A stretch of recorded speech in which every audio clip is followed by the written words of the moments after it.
today about a game that's been monopolizing nearly every waking moment in my game day. The game, of course, is Grand Theft Auto 5. I know you'll probably notice that I didn't bother giving this game a game review. I guess the reason that I didn't is because I knew that for the most part doing so would just be pointless. As you can see online right now, you have issues where a vast majority of the people are expecting to see a 10. If the reviewer does anything to deviate from that, the uproar is amazing. So I decided at the time that it wasn't worthwhile. For the most part, everyone knew that Grand Theft Auto 5 was going to be a great game. But what I didn't really know at the time was just how great that game would be. I know that I've played a lot of good, high-quality games in this past few years. To be honest, the level of gaming in these recent times has been so amazingly great that I honestly can't look back at any other point in time in which I played video games to where I was so thoroughly engrossed in the story to the point where everything else seemed kind of pointless at the time. It may have come close during some of the days at the N64 with Ocarina of Time. There may have been some really great moments with the PlayStation 2 or the Xbox One. I can remember that the original Halo was really captivating at the moment. It drew me in, unlike a lot of other games at that time. But for the most part, this game isn't really on those levels. To me, Grand Theft Auto 5 represents a complete shift in the level of quality in not only the storytelling, but also the presentation. That, quite honestly, I can't really understand how they managed to achieve it, considering the age of the hardware that the game is on. Now, I had the fortunate luck of being able to try this game out on both current systems.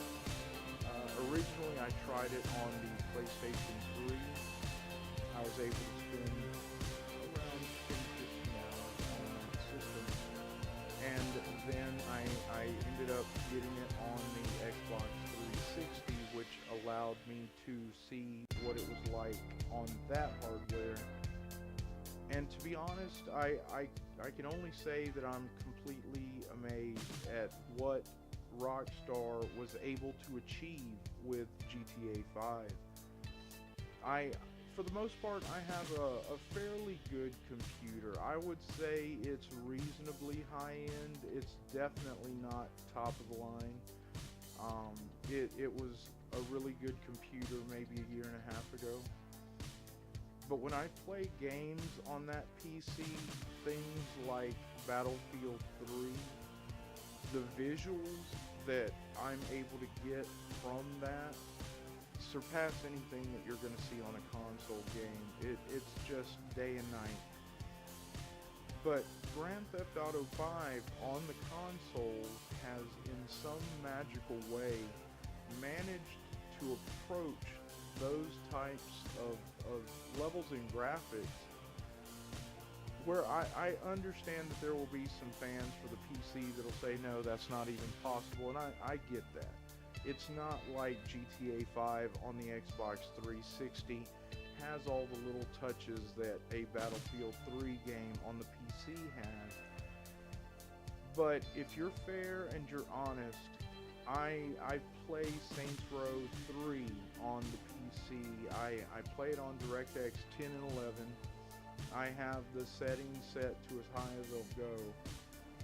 And for the most part, playing that game is pretty much even with the type of visuals that I'm able to get playing GTA 5 on the consoles.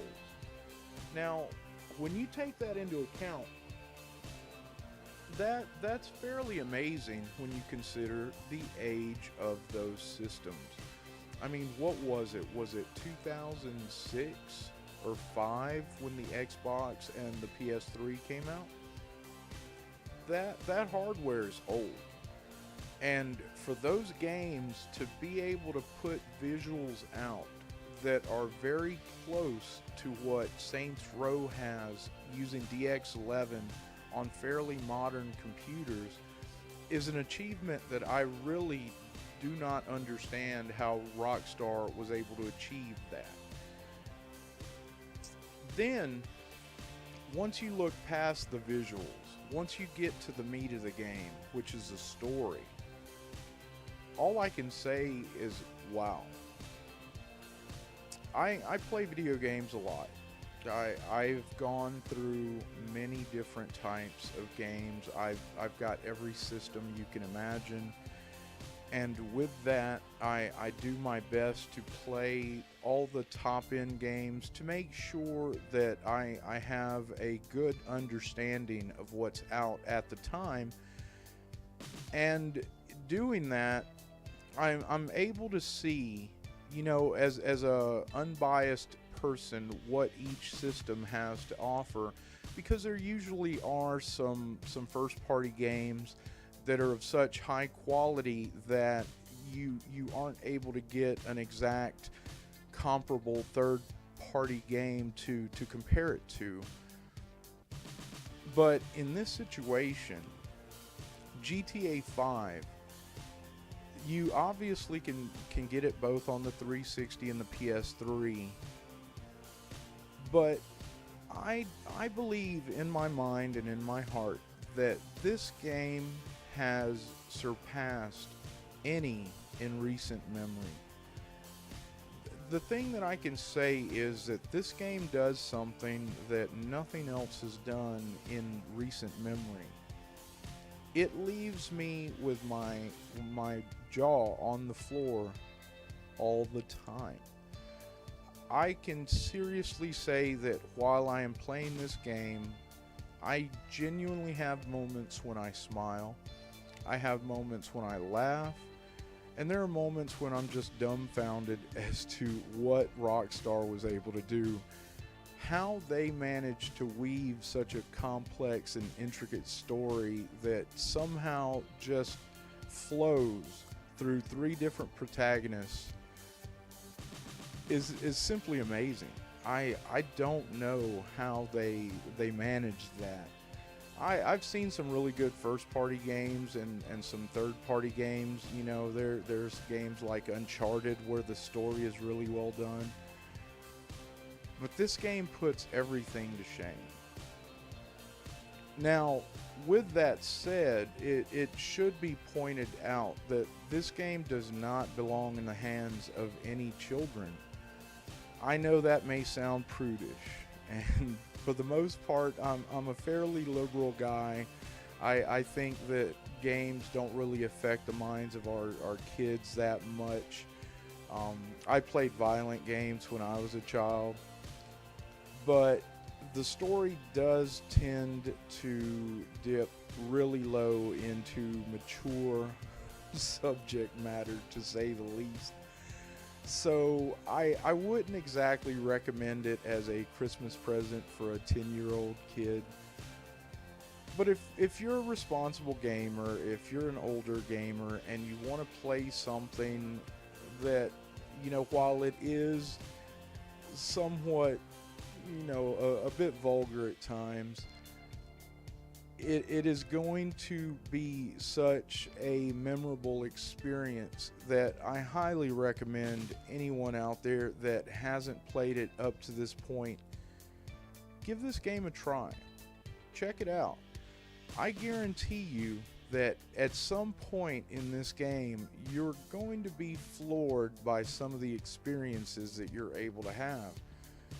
There is no game that I've played in recent memory that had such a broad swath of mission variety that this game has, from from helicopter missions that require heavy lifting to missions on motorcycles, from bank heists. The variety is just beyond anything else out there. So as a person that spends a large part of their day playing these video games, experiencing their storylines, I can honestly say that GTA 5 has managed to hold my attention in a way that nothing else has in these past few years. If I were to have to rate this game, though, that's where things become difficult. I see that the vast majority of the ratings give this game a 10. And at times there are few that have dared to give it 9s, and obviously there have been people that have wished those people bodily harm. I think that's slightly childish and somewhat crazy. But without a doubt, while there are little technical glitches, you're going to have a little bit of, texture pop in at times. There's little things that are slightly distracting. I cannot imagine any other game that deserves this high a score. Without a doubt, I think this game deserves a 10, regardless of any of the small hiccups that you may experience in your playthrough. And with that said, just remember, what I may view as a perfect 10, someone else may not view as a perfect 10, and that's okay. We all have our opinions. Everyone has to see the world and experience it in their own way. But when I tell you that this game deserves its 10, the reason I do so is based on years of playing video games, both, first party, third person, third party, whatever. I haven't had a game that has made me smile as much as this game has. So trust me, if you've still not tried GTA 5, you could do a lot worse than to pick this game up. Well, I think that'll be it for me today. So once again, this is GameWiz1 for GWiz TV. I will talk to you again later. Peace.